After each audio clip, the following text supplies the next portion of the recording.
নিয়ে ওই জায়গাটিতে ওই 4টি খুঁটি পুঁতে এখন চিরপল দিয়ে ওকে বস করে দিয়ে গেল। আমার বাবা কিন্তু রাত্রেবেলায় দুবার এসেছিল, একবার রাত 1টার সময় এসে দেখে গেছে যে ও আছে কিনা, আর রাত 3টের সময় ও কিন্তু এখানে ছিল। সেই থেকে এই হচ্ছে হিস্ট্রি। সেই থেকে এবার আমার বাবা থাকাকালীন ও বাবা থেকে উনি কিন্তু ত্যাগী পুরুষ ছিলেন, কোনো মানুষের কাছ থেকে গান গ্রহণ করতেন নেই।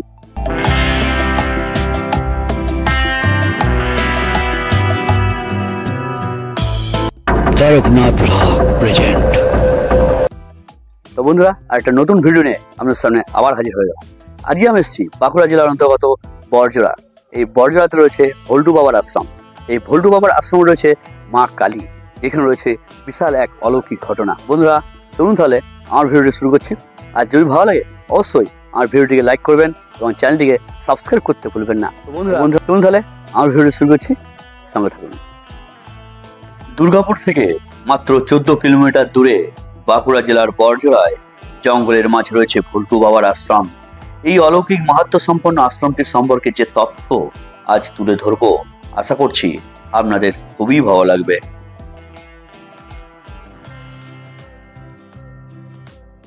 আশ্রমের সৃষ্টিকর্তা ভল্টু বাবা আজ আমাদের মধ্যে নেই, কিন্তু তার কিছু অলৌকিক কীর্তিগাথা হয়ে আছে ভক্তদের মনে। তিনি ছিলেন এক ব্রহ্মচারী, নিরহংকার তন্ত্রসাধক। তার সঙ্গী সাথী ছিল কয়েকটি কুকুর এবং বনের মধ্যে থাকা পশু পাখি।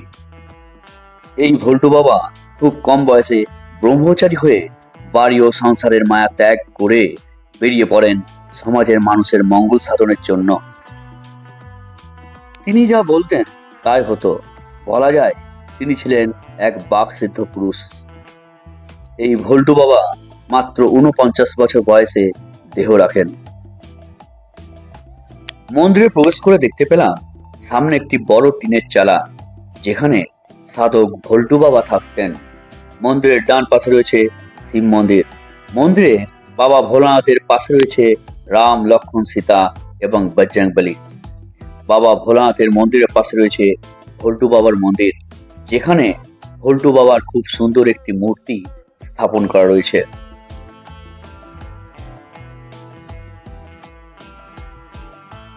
পরম সাধক ভল্টু বাবা মা কালীকে এখানে প্রতিষ্ঠা করেছিলেন। মা এখানে বিরল দর্শনা, করলাবদনী এবং করুণাময়ী। সকল ভক্তের ডাকে মা সাড়া দেন। এই মন্দিরে রয়েছে একটি বিশেষ গুরুত্বপূর্ণ অলৌকিক ঘটনা। এই মন্দিরে আছে একটি কুকুর। যখন সন্ধ্যারতি হয় তখন এলাকাবাসী বা গ্রামবাসী লক্ষ্য করেন সেই আশ্চর্য ঘটনা। এর নাম রেখেছি টেপা। তো টেপাই আমরা রেখেছি, অন্য নাম রাখিনি। তো যখনই আরতি হয়, মানে যেখানে থাকুক দৌড়ে এসে পড়ে, বুঝলেন তো, আরতিতে আমাদের অংশগ্রহণ করে, বুঝলেন তো, একদম, বুঝলেন তো। মানে শাঁখে যে শঙ্খধ্বনি করে না, এখানে তো মেয়ে ছেলে আসে না সাধারণত রাত্রের বেলায়, তো ও কিন্তু সেই শঙ্খধ্বনির আওয়াজটা কিন্তু ও নিজেই করে, বুঝলেন তো। আর আমরা ঘন্টা বাজাই, বুঝলেন তো, এইসব হয়, আরতি হয়, বুঝলেন তো।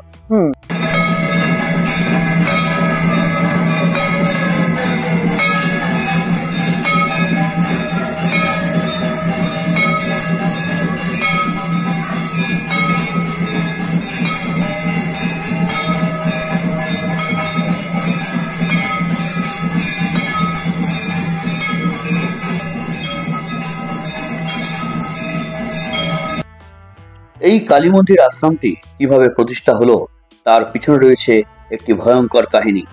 তো আসুন আমরা জেনে নিই এই বড়জোড়া ব্লকের প্রেসিডেন্ট টিঙ্কু মণ্ডলের কাছ থেকে। আমার নাম টিঙ্কু মণ্ডল, আমার বাড়ি বড়জোড়াটি। এই আশ্রমটি যিনি প্রতিষ্ঠাতা করেছেন তার ডাক নাম হচ্ছে ভল্টু বাবা, ভালো নাম হচ্ছে সীমাচলম চ্যাটার্জি।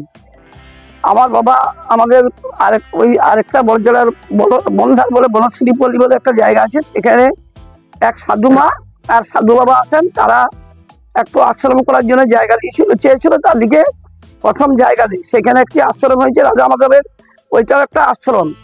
এবারে এই সাধু বাবা তখন কম বয়স, ব্রহ্মচারী যাকে বলে, ইনি ব্রহ্মচারী হয়ে বাড়ি থেকে বেরিয়ে চলে এসেছিলেন।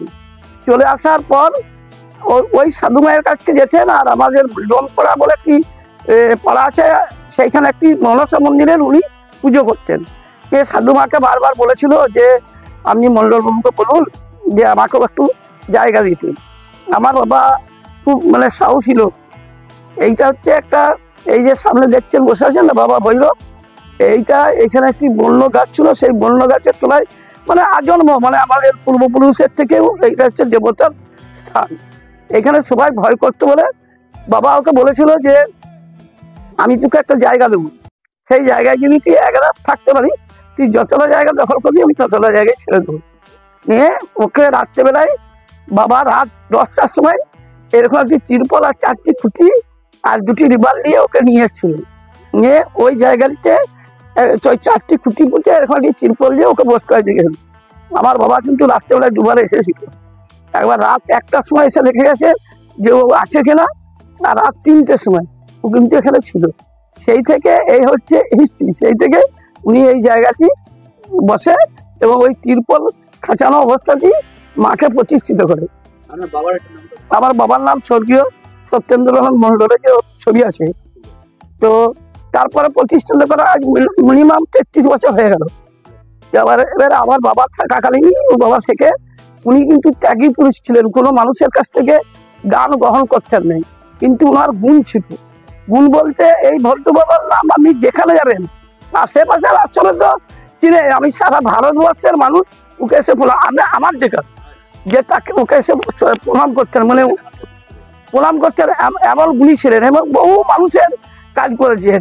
এখানে পিএসির যে চেয়ারম্যান এখন দ্বিতীয় রাজ্যের দায়িত্ব আছে রাজীব ভট্টাচার্য, ওনার শিষ্য, ওনারা চালাচ্ছেন, কিন্তু সবাই ওনাকে মন্দির করে দিতে চেয়েছিলেন, উনি কিন্তু করেন নাই। উনি কিন্তু এই যে এটা আমরা পরে করলাম, এই যে একটা অ্যাসবেস্টারের এইখানটি এই জায়গাটিতে উনি থাকতেন, ওইটুকু জায়গার মধ্যে উনি শুতেন।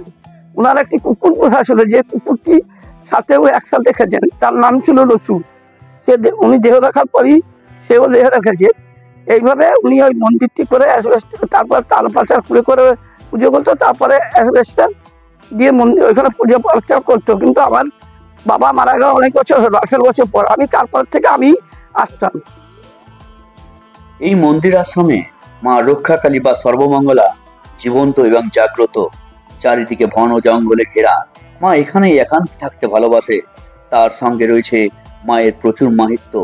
তো মানুষের কি কি কাজ বা উপকার এই মন্দিরে হয়েছে তা সবকিছুই জেনে নেব এই মন্দিরের বা গ্রামের সদস্যের মুখ থেকে। এখানে আমার নাম হচ্ছে হীরালাল ব্যানার্জি, বুঝতে পেরেছি, হ্যাঁ, বা হীরেন ব্যানার্জি আমরা সবাই জানি। তো এখানে মাহাত্ম্য বলতে প্রথম কথা হচ্ছে এটা ভৌগোলিক অবস্থানটার কথা বলছি। ঈশানে জলাশয় আছে, ঈশানে এই পুকুরটার নামটা কি, হ্যাঁ, তো জলাশয় আছে। তাহলে আমাকে আগেকার দিনে মন্দির তৈরি করতো, ঈশানে জলাশয় করতো, বুঝতে পেরেছে। এটা পূর্ব দিক এবং এই জায়গাটা একটা ভৌগোলিক অবস্থান এবং এইখানে জাগ্রত ভৈরব আছে। ভৈরবের নাম হচ্ছে এনারাও জানে না, সেটা হচ্ছে দুধ ভৈরব, খুব জাগ্রত, যে এইখানে ওনার বসবাস এই জায়গা যেখানে এখন শিব আছে, বুঝলেন। এইটাই হচ্ছে আদি জায়গা, সেইখানে এইখানে ভৈরবেরই মহাশক্তি আছে। এবং এখানে অলৌকিক শক্তি আছে। যেমন বলুন তো, আমরা ফিল মাঝে মাঝে করি যে ফিলিংস, মানে এখানে যে আসবে অপকর্ম করবে, কোনো কিছু করবে, তার কিন্তু এখানে স্থান হবে। প্রথম এইটা হচ্ছে তার মানে নিদর্শন, যেই কিছু করুক, কিছুদিন হয়তো হলো, কিন্তু তারপর আস্তে আস্তে সে কিন্তু এখান থেকে সরে যেতে হবে, নাহলে তার কোনো শাস্তি হয়ে যাবে। এখানে প্রত্যেক অমাবস্যাতে পুজো হয়। এখানে যত ভক্ত আসে, এখানে সব এখানে বড়জোড়া আশেপাশে এলাকার সমস্ত গ্রামের ভক্তরা আসে। অমাবস্যার দিন পুজো হয়, অন্ন প্রসাদ হয়, পরমান্ন হয়, মায়ের এখানে পুজো হয়, হোম হয়, কিন্তু কারণ ব্যক্তিগতটা হবে না। এখানে জগতের মঙ্গলের জন্য, সকলের শুভ কামনার জন্য সংকল্প করে পুজোটা হয় প্রত্যেক অমাবস্যা, এবং এটা দীর্ঘদিন চলে আসছে। মানে আমার জ্ঞানত মাহাত্ম্য বলতে মানে আমি কিন্তু দেখেছি যে মানে যেটা আমি মনস্কামনা করি, বুঝলেন তো, মানে একটা কঠিন কাজও কিন্তু এখানে মানে আমি ঠিক মানে যেটা আমি ভাবতে পারি না যে হয়ে যাবে বলে, কিন্তু সেই কাজটাও কিন্তু হয়ে যায়, বুঝলেন তো। মানে মানে দায়িত্বপূর্ণ একটা কাজ, ধরুন আজকে লোক খাবে, হয়তো 200 লোক খাবে, কিন্তু আমি ভাবছি কি করে জোগাড় করবো, কি হবে না হবে, কিন্তু ঠিক মানে এগুলো মানে চলে আসে, বুঝলেন তো। এটা একটা বিরাট এই জায়গাটার বা মাটিটার বা মায়ের একটা মাহিত্য। মায়ের অস্তিত্ব বলতে ধরুন এখানে ওই সাধু বাবারই পোষ্য মানে 4টি কুকুর আছে, বুঝলেন তো। তো কুকুরগুলো দেখেছি মাঝে মাঝে না, মানে যেমন কেউ আসলে পরে কুকুরগুলো তেড়ে নিয়ে যায় না, সেরকম তেড়ে নিয়ে যায়, কিন্তু কোথাও মানে আমরা বেরিয়ে যেমন দেখি তো অথচ কিছু দেখতে পাই না, বুঝলেন তো। মানে এই ধরনের কিছু একটা মানে সেটা মানে ভালোই হোক মন্দই হোক, সেটা কিছু একটা ঘোরাঘুরি করে, বুঝলেন তো। এবার মায়ের হয়তো মানে অশরীরীভাবে মা ঘোরাঘুরি করতে পারে, বুঝলেন তো। এরকম ধরনের কিছু একটা আমরা অনুভব করি, বুঝলেন তো, এখানে মাঝে মাঝে, বুঝলেন তো। দেখুন, মায়ের মাহিত্য বলতে এখানে মাকে দিয়ে কি মায়ের মাহিত্যতেই কিন্তু বহু বড় দুরারোগ্য মানুষ সুস্থ হয়েছে, কাজ হয়েছে, তার জন্যই তো তারা আসতো। মা খুব জাগ্রত, এবং যিনি ভৈরব বা মার্জনা ঠাকুর নাম শুনেছেন তো, গাছ চলে থাকতো, এনার মাহিত্য বিশাল। এনার মাহিত্য বলতে ধরুন এই যে উনি যে দীর্ঘদিন ধরে এখানে আছে, এইখানে ধরুন আজকে পর্যন্ত এর একটা দেবতার স্থান বলে কোনো মানুষের কোনো ক্ষয়ক্ষতি হয়নি এলাকায় না। ওনার এখানে এখন তো ঘর দেখছেন, সেফটি দেখছেন, উনি যখন এখানে থাকছেন, এখানে সমস্ত ধরুন এখানে যে আশ্রমে মানুষজন আসতো, রান্না বান্না করে খেত, উনি কিন্তু খাওয়া দাওয়া খুব কম করতেন, যোগী পুরুষ ছিলেন। উনি খাওয়া দাওয়া না করার মধ্যেই ও 7 দিন 8 দিন কিছু খেতেই হয়, এরকম ধরনের মানুষ ছিলেন। মানে এই মন্দিরটার একটা মাহিত্য আছে, এবং মানুষের অনেক কাজ হয়েছে বলে অনেকেই আসে। এটা হচ্ছে মেন হিস্ট্রি।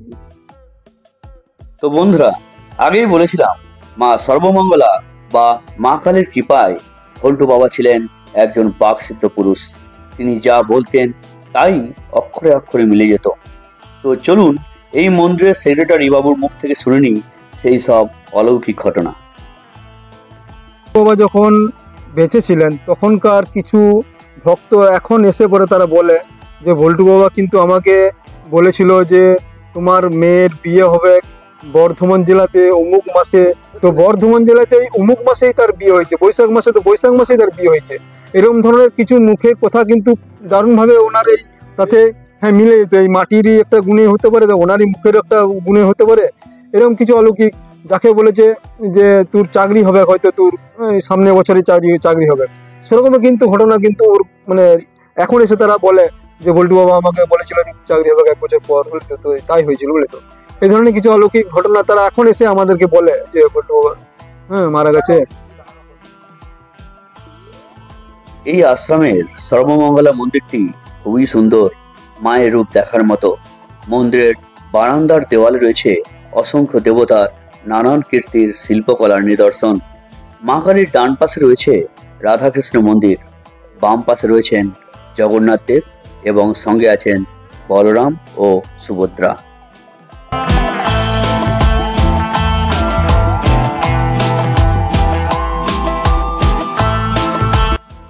আমার প্রিয় বন্ধুরা, আপনাদের এই মন্দির আশ্রম কেমন লাগলো তা কিন্তু অবশ্যই কমেন্ট করে জানাবেন। আর যদি আপনারা এই আশ্রমে আসতে চান, তবে পশ্চিম বর্ধমান জেলার দুর্গাপুর স্টেশন থেকে বাস ধরে মাত্র 14 কিলোমিটার পথ অতিক্রম করে চলে আসুন বড়জোড়া। এখানে লোকনাথ কাটার পাশেই এই আদর্শ ভল্টু বাবার আশ্রম। বন্ধুরা, আজকে আমার এই প্রতিবেদন কেমন লাগলো তা কিন্তু অবশ্যই কমেন্ট করে জানাবেন, এবং চ্যানেলে নতুন হয়ে থাকলে চ্যানেলটি সাবস্ক্রাইব করে পাশে থাকবেন। আজকে আমার ভিডিও এখানেই শেষ করছি। পরের ভিডিওতে আবার দেখা হবে। Tata, bye bye.